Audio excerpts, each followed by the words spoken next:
Hello बच्चों, आपके अपने YouTube channel luck coaching class में आपका स्वागत है। आज फिर मोस्ट इम्पॉर्टेंट थ्योरमों में से कुछ थ्योरम लेकर आया हूँ जो कक्षा 10 विषय गणित में त्रिभुज चैप्टर से रिलेटेड है। ये थ्योरम यूपी बोर्ड 2023-24 के दृष्टि से अति महत्वपूर्ण है। ऐसे प्रमेय को आप नोट करते रहिए और समझते रहिए भाई, और रिवीजन भी कर लीजिएगा, और ताकि आपकी सफलता जो है 100% हो। उसमें से हम पहला थ्योरम आपके सामने लेकर आए हैं। पहला थ्योरम जो है, इसे हम कई नामों से जानते हैं। एक तो आधारभूत समानुपातिकता के नाम से भी पूछ सकता है, बीपीटी बेसिक प्रोपोर्शनैलिटी थ्योरम के नाम से भी पूछ सकता है, या इसे थेल्स थ्योरम भी कहा जा सकता है, थेल्स प्रमेय के नाम से भी पूछ सकते हैं। प्रमेय एक का ये नाम है भाई, ऐसा डायरेक्ट कथन देकर के नहीं पूछ सकता है, ये नाम देकर के भी पूछा जा सकता है, या कथन भी दे देगा। नाम देकर पूछेगा तो आपको कथन लिखना पड़ेगा, और अगर कथन दिया रहेगा तो लिखने की आवश्यकता नहीं रहेगी। तो इसका कथन क्या है? कह रहा है, यदि किसी त्रिभुज की एक भुजा के समांतर कोई एक त्रिभुज ले ले, त्रिभुज ABC मान लेते हैं भाई।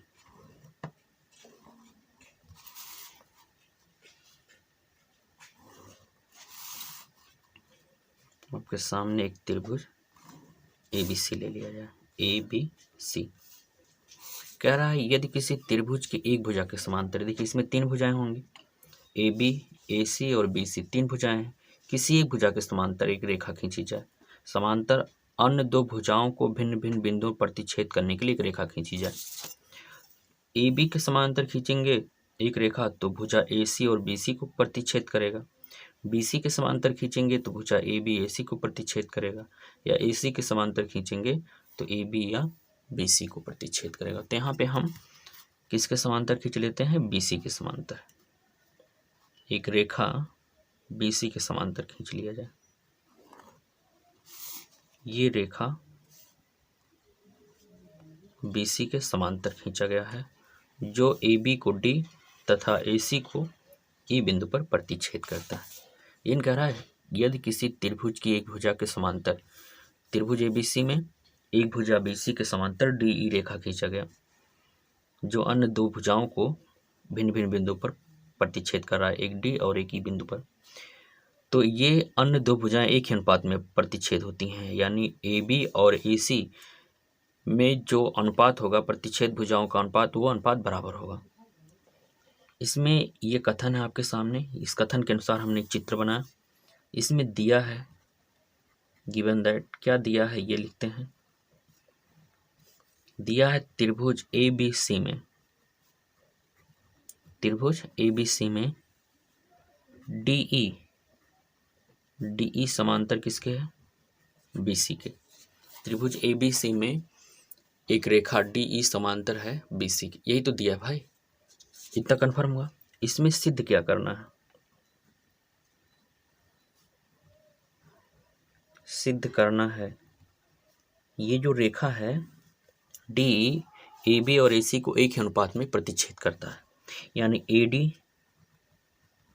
बटे DB बराबर AE बटा EC। ये अनुपात बराबर है, प्रतिच्छेद भुजाओं का अनुपात क्या है? बराबर है। ध्यान दीजिए भाई, ये तीन कॉन्सेप्ट पे ले सकते हैं। AD बटा AB, सॉरी AD बटा DB, AE बटा EC, जो आपके सामने लिखा गया है, या इसी को हम AD बटा AB लिख सकते हैं, बराबर AE बटा AC लिख सकते हैं, या AB बटे DB बराबर AC बटे EC। तीन कॉन्सेप्ट में लिखा जा सकता है, हालांकि एक ही कॉन्सेप्ट आपके सामने लिखा गया है। इसी कॉन्सेप्ट को अगर हम प्रूव कर लेंगे तो आगे दो कॉन्सेप्ट प्रूव कर सकते हैं। कन्फर्म है भाई? इसके लिए हम रचना करेंगे। रचना क्या करना है भाई? इस प्रमेय को प्रूव करने के लिए त्रिभुज के क्षेत्रफल का प्रयोग करेंगे। एक फार्मूला है त्रिभुज का क्षेत्रफल, ये होता है 1/2 गुणे आधार गुणे ऊंचाई। आधार गुणे ऊंचाई। इसी फार्मूले का हम प्रयोग करके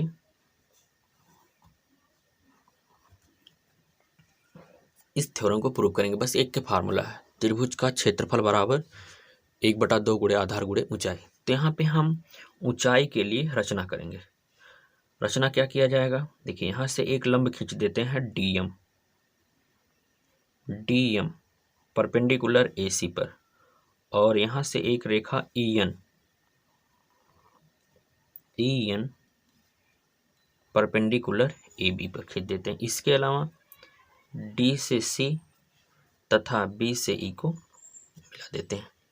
रचना क्या किया गया, रचना किया गया डीएम परपेंडिकुलर AC तथा EN परपेंडिकुलर AB खींचा, कन्फर्म हुआ। इसके अलावा D से C व B से E को मिलाया, ये रचना किया गया। कोई दिक्कत है भैया? नहीं। तो आइए देखा जाए इसका उत्पत्ति।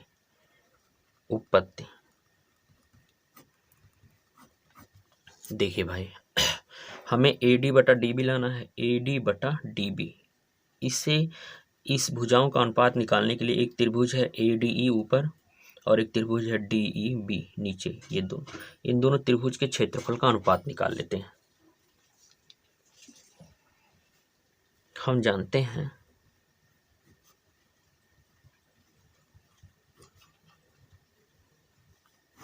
कि त्रिभुज का क्षेत्रफल बराबर होता है 1/2 गुणे आधार गुणे ऊंचाई। मात्रक वर्ग इकाई होता है, मात्रक नहीं लिखे हैं, ये फार्मूला लिखे, इसी फार्मूले की सहायता से हम प्रूव करेंगे। तो यहाँ पे हम त्रिभुज ADE का क्षेत्रफल निकालेंगे। एरिया ऑफ त्रिभुज ADE बटे एरिया ऑफ त्रिभुज DEB बराबर 1/2 गुणे, इस त्रिभुज में जिस भुजा पे रेखा खींची गई है, वो लंबवत रेखा खींची गई है, वो आधार होती है लंबवत रेखा, उसकी ऊंचाई। तो किस भुजा पे रेखा लंबवत है? AD पर, तो इसका आधार हो जाएगा AD। कौन लंबवत रेखा है? EN, तो हम यहाँ लिख देंगे EN। ऐसे ही DEB का क्षेत्रफल निकालेंगे, तो 1/2 गुणे, इसका आधार भी AD होगा और इसकी ऊंचाई कितना होगा, सॉरी गलती हो गई, इसका आधार DB, इसे आगे बढ़ाने पर मिला है ना, तो आधार इसका DB होगा।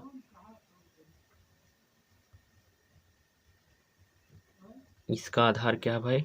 DB, और इसकी ऊंचाई यही लिया जाएगा EN। तो 1/2 EN से EN कैंसिल, तो मिला यहाँ पे एरिया ऑफ त्रिभुज ADE बटे एरिया ऑफ त्रिभुज DEB बराबर AD बटा DB, समीकरण नंबर 1।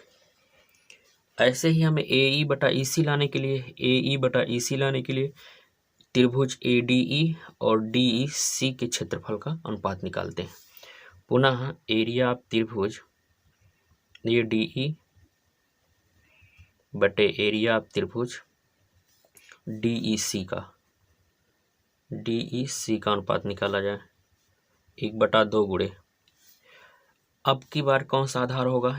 AE होगा, और लंबवत रेखा कौन है? DM, तो ऊंचाई DM हो जाएगा बटे 1/2 गुणे आधार। इस त्रिभुज का आधार क्या होगा? EC, और इसकी ऊंचाई क्या होगा? यही रेखा ऊंचाई होगी DM। तो 1/2 कैंसिल, DM से DM कैंसिल, मिला कितना भाई?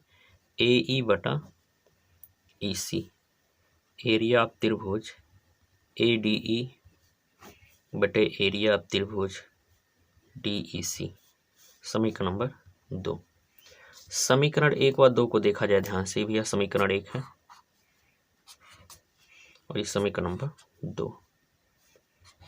दोनों समीकरण को देखिए, दोनों समीकरण का दायां पक्ष के बराबर दिखाना है। इसके लिए बाएं पक्ष के बराबर होना चाहिए। तो हम जब ध्यान से देखें तो अंश अंश के बराबर है। समीकरण 1 व 2 का अंश अंश के बराबर हर के बराबर नहीं है। तो हर के बराबर करने के लिए भी एक प्रमेय करेंगे। देखिए DEB और DEC, DEB ये त्रिभुज, देखिए यहाँ से DEB और DEC ये त्रिभुज, दोनों त्रिभुज एक ही आधार पर बने हैं। किस आधार पर? DE। और ये समांतर रेखाओं DE BC के बीच स्थित है।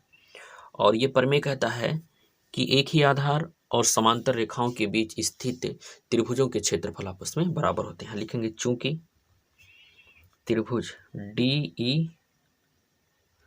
DEB, कौन त्रिभुज? DEB व त्रिभुज DEC, ये त्रिभुज DEC, त्रिभुज DEB व DEC एक ही आधार, कौन सा आधार? DE व समांतर रेखाओं,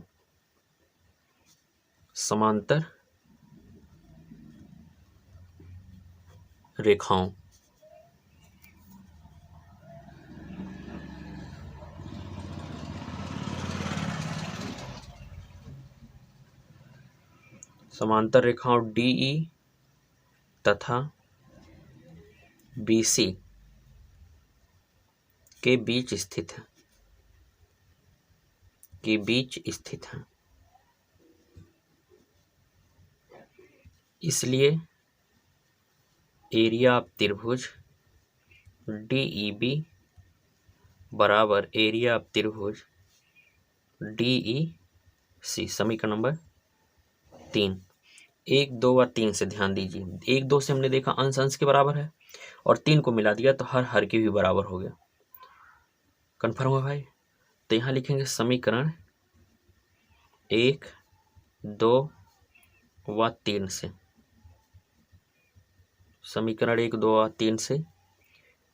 अब देखिए इसका लेफ्ट हैंड साइड के बराबर हो गया तो राइट हैंड साइड के बराबर हो जाएगा।